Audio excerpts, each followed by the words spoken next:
Warning, the following video is so manly that it can make a woman grow a beard. So if you are a little Justin Bieber, proceed with caution. What is up, guys? On today's video I'm bringing you all the Call of Duty since Call of Duty 4 until Advanced Warfare. The reason why I always start with Call of Duty 4 is because it was my first Call of Duty game. So Call of Duty 1, 2 and 3 kind of don't count to me, which is sad because those games are probably cool, but it all starts with Call of Duty 4, for a lot of people, for me and also for a lot of people. It has been a crazy journey, let me tell you that right now. Since Call of Duty 4 until Advanced Warfare, it has been like, what, 7 years, I believe? I mean, it's a very long time playing Call of Duty, and it has been...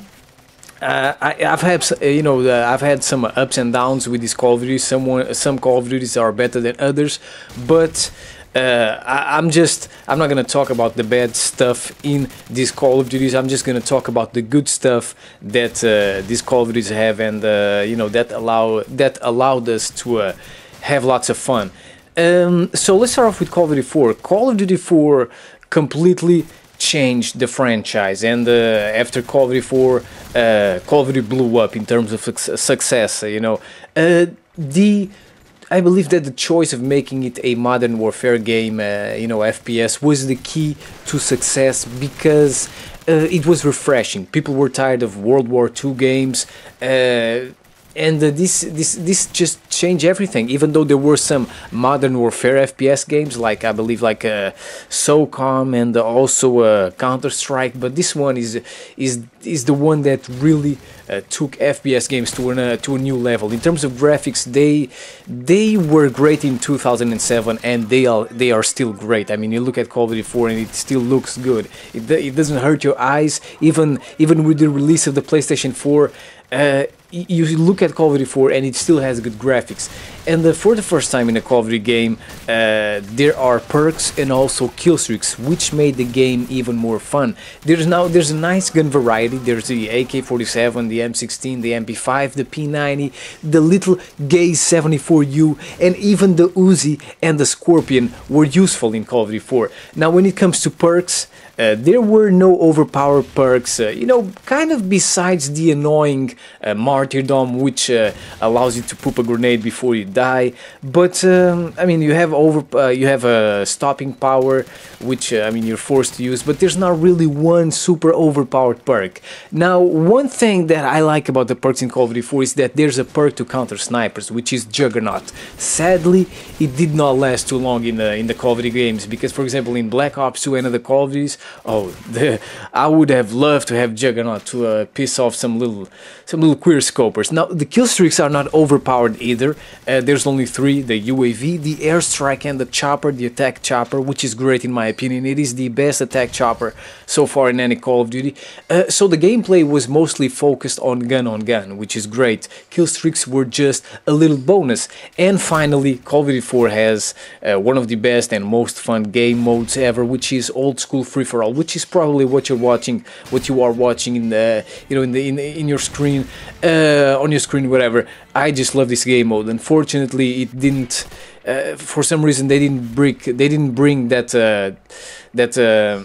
game mode back yet. Whatever. Next we have World at War, which went back to the old days. So a lot of people were like, "Oh my God, the World War II game, whatever." Oh, I'm disappointed. They want another Modern Warfare Call of Duty, but the thing is, this was no ordinary World War II game. It was a next-gen World War II Call of Duty game, which, it changes everything. It's a very simple game, just like Call of Duty 4. I would even say that it's a copy-paste with a different skin and a few other additions, but it's okay. You know why it's okay? Because Call of Duty 4 was great. So, this game had everything to be also great. So the graphics were nice. And I love the World War II feeling that the game has, and especially the gore. For example, when a grenade blows up an enemy, you will see blood and one arm and one leg flying, which is great. Weaponry-wise, you have just a few good guns, and the rest kind of sucks. For example, the MP40 is king, but then you have beasts like the Thompson and the SDG, and there's also a flamethrower, which is great. Now, the killstreaks remain simple, just like in Call of Duty 4, but with different names. Well, besides, you know, the UAV is still the same in a World at War. It just has a different name, which is called spy plane. You also have the artillery and the dogs. And finally, I will have to say that I also loved one very particular thing about World at War, which was the addition of tanks. Now, tanks made the gameplay more fun. A lot of people didn't like the tanks, but it made the game more fun to me because I've always liked Battlefield games. Well, at least the older Battlefield games. So I love the tanks, and they were only available in a few maps, so it wasn't that annoying. So only 1 or 2 maps had tanks. Then we have MW2, and this is when Call of Duty got a little bit crazy. You know, we went from 3 default killstreaks to 15 selectable killstreaks. So you could select 3 out of these 15 killstreaks, like you know, the care package, the Harrier, the Pavlo, the chopper gunner, the AC-130, and even a nuke, which could end the game. So the killstreaks are one of the reasons why people love this Call of Duty, you know, MW2, because it's just fucking madness. They are great to, you know, they work very well. They will get you lots of kills, as I was saying, it's just madness when you have a Predator missile, you know, falling from the skies, a Harrier, a chopper gunner, and an AC-130 all at the same time. You can have all these motherfuckers at the same time destroying the enemy team. MW2 has the riot shield, the master key, and the throwing knife, which were you know, introduced as like special weapons, fun weapons. The sniper rifles like the Intervention and the Barrett were the best SMGs in the game. And then you have the SPAS 12 and the FAMAS, which are great sniper rifles.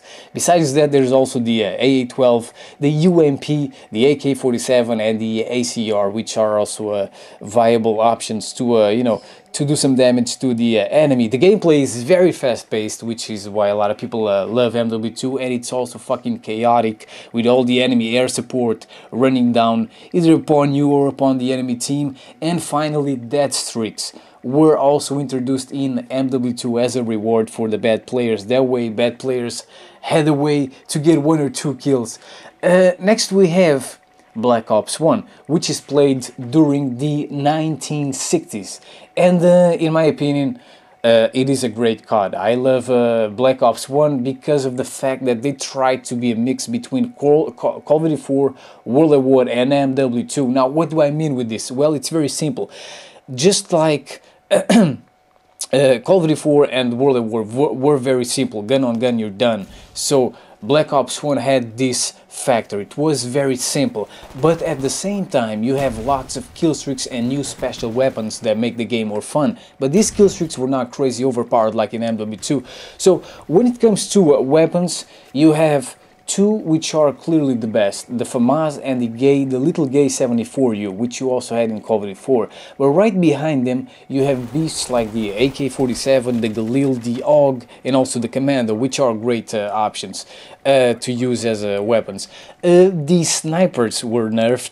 That's one thing I like about Black Ops 1. So players were forced to use them as sniper rifles and not as SMGs like they could do in MW2. The new additions as special weapons were the crossbow, which I love, and also the ballistic knife. The ballistic knife is fun. The flamethrower and the master key were also in Black Ops 1, which I liked. So the master key transitioned from MW2 and the flamethrower from World at War, which I fucking love. Killstreak wise, you have lots of them, and as I was saying, they are not as chaotic as the ones from MW2, but they still do some damage. They are still good. I mean, you cannot have as many killstreaks inbound at the same time, but they will still do some damage. Like in MW2, you cannot have, for example, in MW2, as I said, you could have like 3 or 4 high killstreaks at the same time. In Black Ops 1, you can only have 1 helicopter or whatever. So when it comes to killstreaks, you have things like the little RCXD, the attack dogs, the Blackbird, which everyone loves, the chopper gunner, the gunship, the napalm strike, the mortar strike, and even special killstreaks like the Grim Reaper and the Death Machine. Now, one thing that I like about Black Ops 1 is that death streaks were not added to the game, but you know, sadly, Last Stand was turned into a perks, you know, so that noobs had a little chance to fight back, so that they could get 1 little kill. When it comes to perks, stopping power stopping power completely disappeared, and Flak Jacket and Tactical Mask are two of the best perks ever. I mean, they just Flak Jacket was first added to Black Ops 1, and also Tactical Mask, and I mean, I've loved these perks since then. To play the objective, they are man's best friend. The maps in Black Ops 1 are the best ever made. The ones that came with the game, they are the best ever made. I literally like every map, and I never skip them. Well, maybe with the exception of Array and Annoy, which is annoying, but for the most part, I never skip any maps in Black Ops 1. I can play all of them. And finally, one little thing I love about Black Ops 1 is that you can create your own player card emblem and also use it on your guns. And yeah, you can also customize your character. How, you know, the way your character looks, it's very limited, but you can change your character a little bit, which is nice. Then we have MW3, which still remain crazy like MW2. Now, a new reward system was introduced to the game. Instead of Killstreaks, you have the point streaks. So playing the objective helped you get more points, which was nice. For example, if you need 4 points to get 5 points to get a Predator missile, you can either get 5 kills or you can get like 4 kills and 1 capture. So, you know, 1 flag capture in domination, so that was nice. The streaks were divided in 3 tiers. You have the assault streaks like the AC-130, the AH-6 Overwatch, the Reaper, the Osprey Gunner, the Assault Juggernaut, the Pavlo. Then you have support streaks like the Ballistic Vests, the Support Juggernaut, the Escort Airdrop, the Stealth Bomber, and finally you have the Specialist package, which rewarded you perks, making you a super soldier. I mean, you literally become like Goku or Superman. You're just super fast, you're super powerful. The nuke came back as a hidden killstreak called MW2, so it's no longer a selectable killstreak like in MW2, so everyone can get the nuke. In MW2, to get the nuke, you had to select it as a killstreak. Here, everyone has the nuke by default. Everyone can get the nuke by default.